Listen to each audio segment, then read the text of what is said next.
But we'll begin this morning with Missy Ryan, who covers diplomacy and national security for the Post. Welcome back to First Look, Missy. Thank you.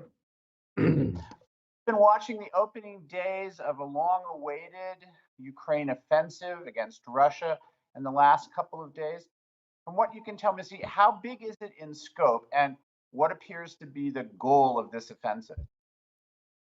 Well, the opening steps are sort of more are tentative, are small, are a little bit difficult to discern what we hear from Ukrainian officials.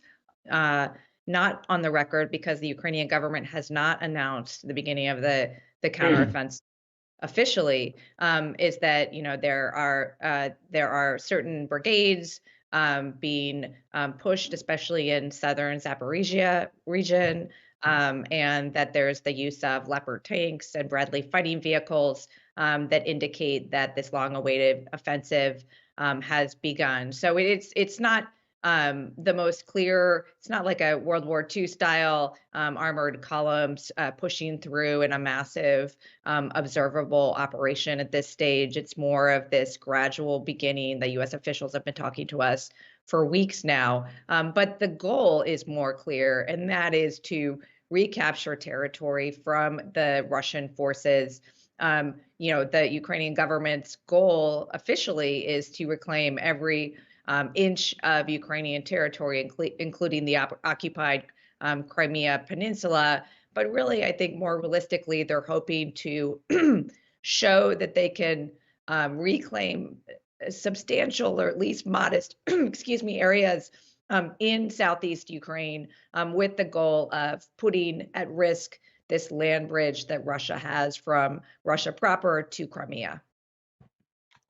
And so far, what has been Russia's response as far as we can make out? Yeah, I mean, they've been building up defensives for months now in and around Crimea, around the southeast land bridge area. So what we can expect is that they're going to be employing, artillery to keep Ukrainian forces back. They're going to be using physical barriers that they've erected, berms in different areas, and then also potentially using natural barriers like the Dnieper River, which is now flooded and much more difficult to get across in order to stymie the Ukrainian advance. What do we know so far about the impact of the collapse of the Kakhovka Dam has on the battlefield, and any developments about who was responsible for that? Yeah, so it definitely, is an additional factor in the ongoing humanitarian crisis in Ukraine. There have already been deaths reported, even though they've had this massive evacuation operation. So certainly, it makes things more difficult for Ukrainian civilians who are already undergoing really difficult circumstances. The battlefield situation, is less clear. It will make it more difficult for Ukrainian forces to cross the river as planned as they try to push towards, Mariupol and across to cut off Russian forces in Crimea. But we don't really know how directly they were planning to do that, or how imminently they were planning to do that. And according to the U.S. government, there is not conclusive information about who is behind the apparent explosion of this dam that resulted in this widespread flooding. The Ukrainian government and the Russian government they're blaming each other, but what we hear from the Biden administration is that there's no conclusive information. It seems, circumstantially, it seems like Russia is the most obvious suspect here because, again, it would impede the passage of Ukrainian forces into Russian-controlled territory. But the Biden administration has been telling us this week they just don't have a smoking gun yet.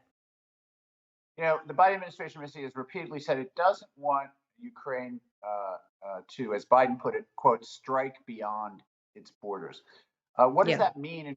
What does that mean in real terms, and how do they hope to enforce that requirement?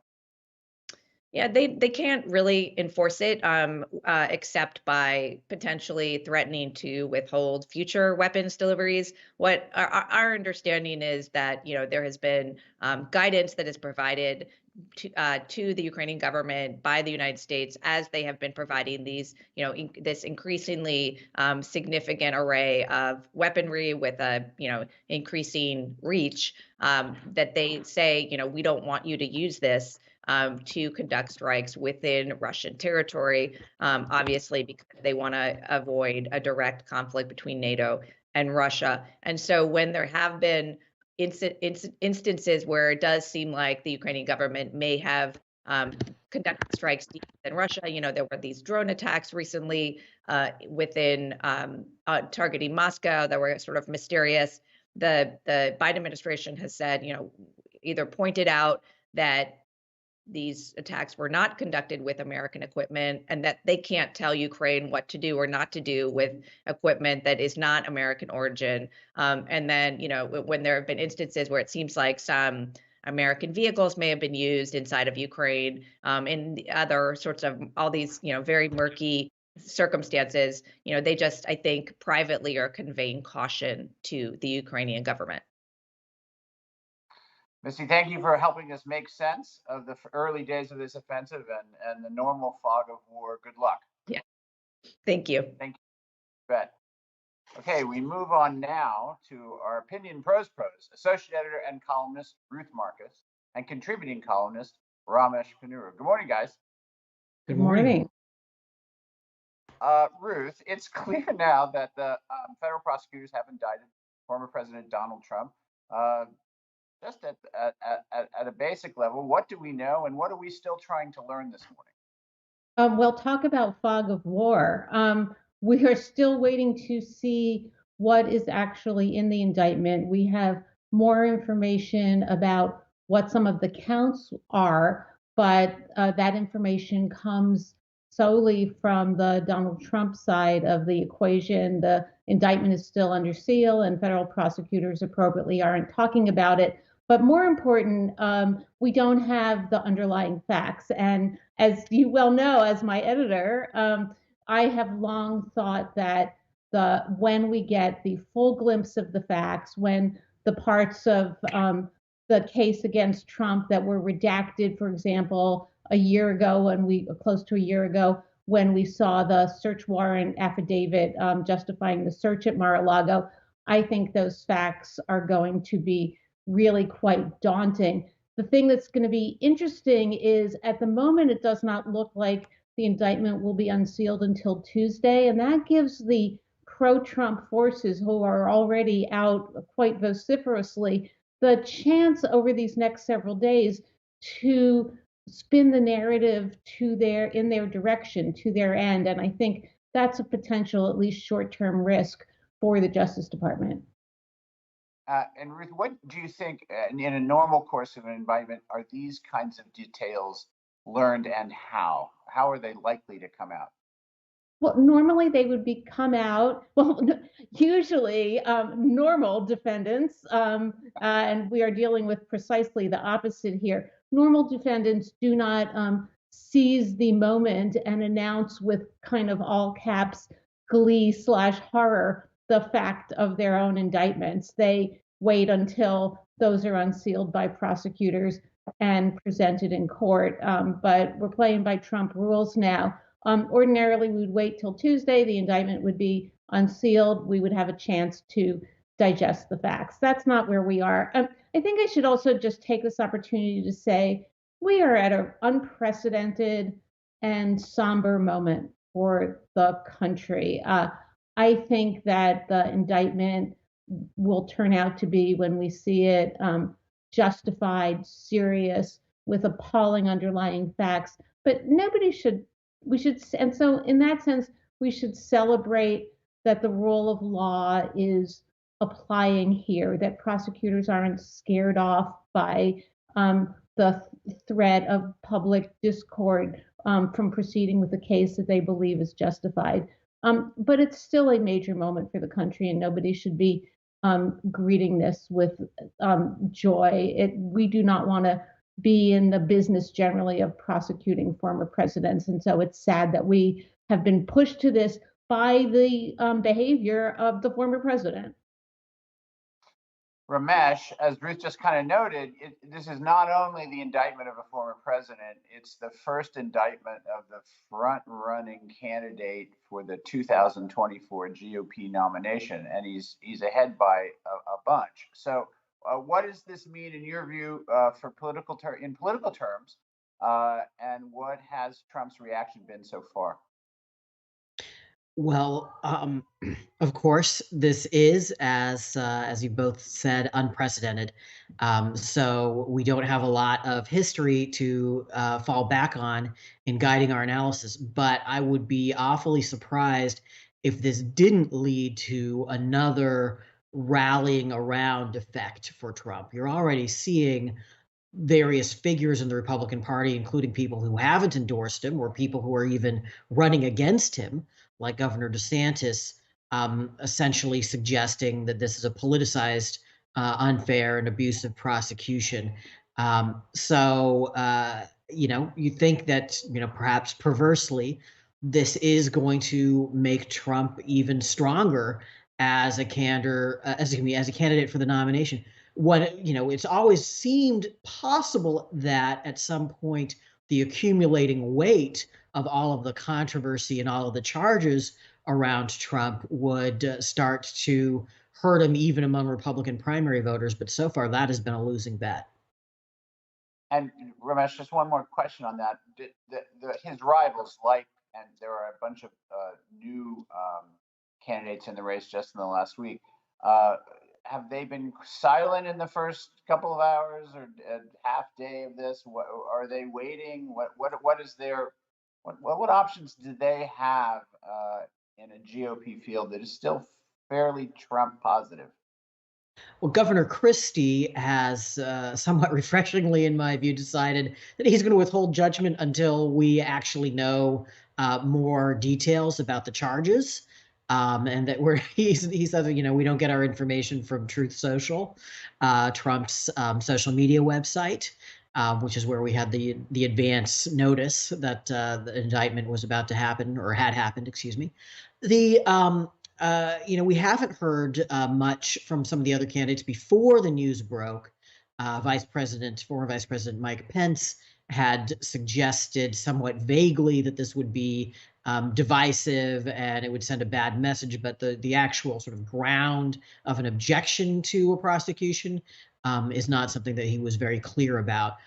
So I think that I suspect we'll see two things. We'll see tap dancing by a lot of Republicans, and we will see people just saying in general that they're against rogue prosecutions. They're against a two-tiered system of justice, right? I mean, Trump makes all kinds of defenses of himself, but the one that's really taking off among other Republicans is this is an unfair and selective prosecution.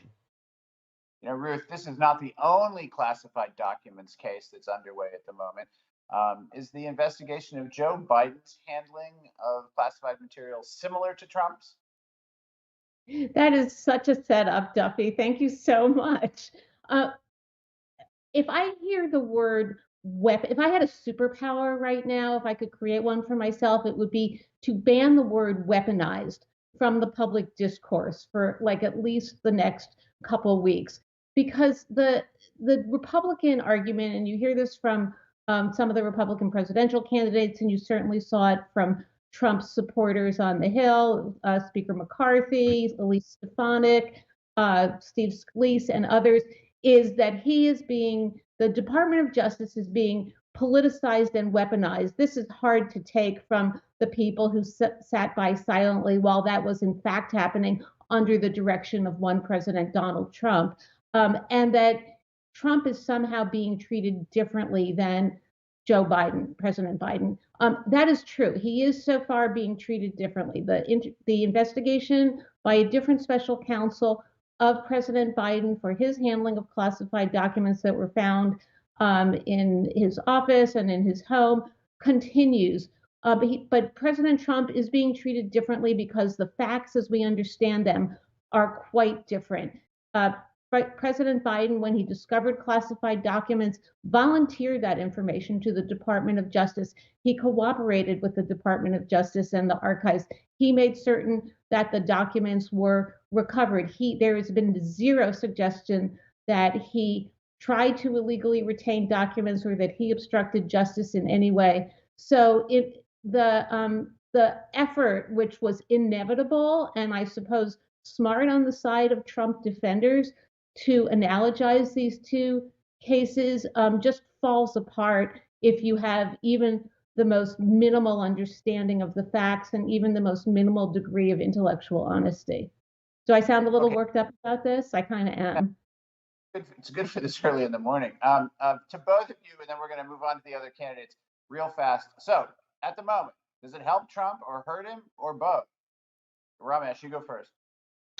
Well, I think it hurts him in a general election as a contender against Biden, but it helps him in the primary. Let me just I can't resist saying I agree with Ruth. The parallel to Biden is not very strong. I think that the stronger case is with Hillary Clinton, who of course directed the destruction of documents that were under subpoena back in her long ago case, and that's the one I think that offers the more instructive parallel if you want to make the case for two-tier justice. That's the case that I think Democrats or people who support this prosecution are going to have to rebut. Ramesh, let's wait and see the facts of Trump's alleged obstruction before we make that analogy. And should I just jump ahead and answer your question, Duffy, about who it hurts? I completely agree with Ramesh that it hurts Trump in the long run in a general election.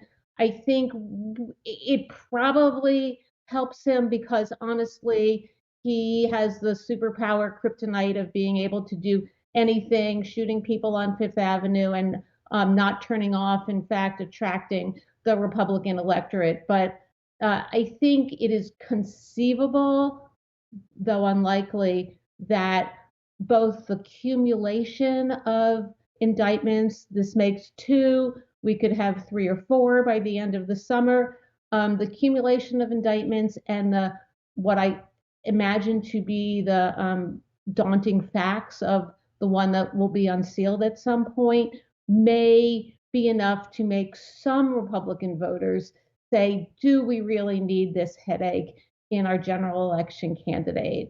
Because it's imperative that we beat President Biden. And so is this really our best horse?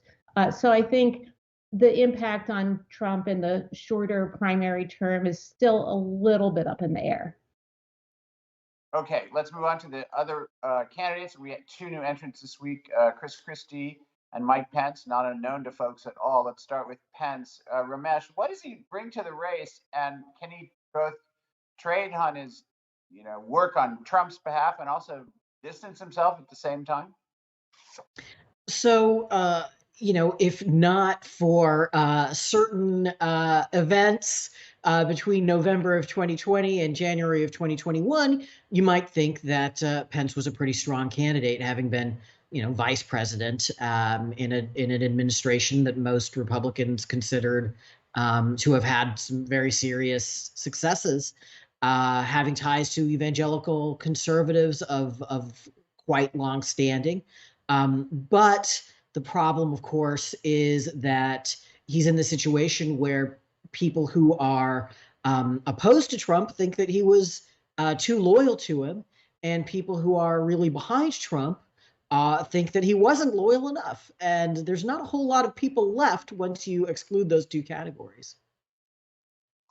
Ruth, there was Pence's super PAC put out in order to kind of bridge that gap this week, Pence's super PAC put out an ad, I think it was yesterday, and this is not the exact language, but it's close, drawing a contrast. Pence's super PAC was drawing a contrast with Trump, and the language was something like, a weak man appeases the mob. Another man stood tall. Now, that's a contrast. Does that help him get over this complication, do you think? Not with the mob. I mean, and not with those who support Trump, notwithstanding the mob. I think Ramesh has it exactly right, and I think we see this in the discomfort, the evident discomfort that Pence had in answering questions about Trump's indictment. He simultaneously wants credit for standing up for the Constitution when it was put to the choice of the Constitution versus Trump, but then he doesn't come up with a very convincing rationale about why that doesn't mean actually holding Trump to legal consequence when it comes to Trump's alleged violation of the laws. The other Republican to jump in the race this week, Christie, he announced his candidacy on Tuesday. Here is what he said in a town hall in New Hampshire on Tuesday. I think we have that tape. Donald Trump made us smaller by dividing us even further and pitting one group against another, different groups pitted against different groups every day. Now Joe Biden is doing the very same thing, just on the other side of the political divide. All right, Ramesh, what's Christie's approach here in trying to, because he at one point nearly became Trump's chief of staff and had been an advisor from time to time. How does he thread this needle? Well, I think that Christie is rhetorically quite formidable, but I don't know that this is going to work either, because, of course, as you're alluding to, during much of this time when Christie now says that Trump was being recklessly divisive, he had Christie's very strong support. And that support lasted really all the way through the administration, right up until the January 6th, 2021 disgrace. And so I think that that's going to be a problem for Christie. I think that Christie played a very important role in the 2016 campaign in elevating Trump and being one of his first high-profile Republican official endorsers. And so, as is true of so many of these other Republican officials, the break with Trump is awkward. Ruth, Christie did something else in his rollout campaign this week. He said that Trump had failed to repeal Obamacare and he'd failed to get Mexico to pay for the wall. Sort of laid a fact-based argument against Trump's many lies. Can truth work against Trump in the current Republican Party, Ruth? Well, if past performance is the indicator of the future, no. I'm really glad Chris Christie is in the race because he's got such a amazing, we're from the same hometown in New Jersey, so I'm allowed to say this. He's got a New Jersey capacity to just, lay out the truth in a very unvarnished way. I think that the issue that Ramesh focuses on, that there he was meekly looking like a prisoner of war in a hostage video by Trump's side after he dropped out of the race in 2016, is kind of the least of Christie's problems, though. Just look at his polling. No campaign operative in his right mind would recommend that a candidate jump into the race when they are so far below water, with their unfavorables so much higher than their favorables, and with his main message being not Trump, no way, no how Trump, in a party that is still heavily pro-Trump. It's great to have him in there making the case, but if I had to bet, sorry to say, because I would prefer it, Chris Christie is not going to be the Republican presidential nominee, and I'm not really sure he thinks he's going to be the Republican presidential nominee. Ramesh, what do you make of Christie's role? And can I ask another question too? And this is probably going to be the last one. In a field that's getting larger by the week, is that going to make it easier for the Republican Party to find an alternative to Trump, or the opposite? So the crowding of the field is a potentially great boon to Donald Trump, but it's not quite the same as the crowding last time, because there's a big gap between Trump and everybody else, actually a bigger one than there was in 2016. But then there's also a big gap between a clear number 2 candidate, Ron DeSantis, and everybody from 3 onward. So it has more of the look of a two-man race right now. As for the role that Christie is going to play, I think that the clear bet is that he is just going to shine on the debate stage and be a kind of heat-seeking missile that makes everybody else look weak by comparison and exposes some of the flaws of Donald Trump. We'll see if that actually happens. It is a bet that reflects a great deal of self-confidence. Perhaps that is also reflective of your New Jersey town. I don't know, Ruth.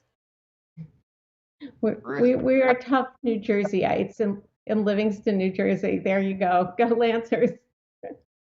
I think that's where we'll stop.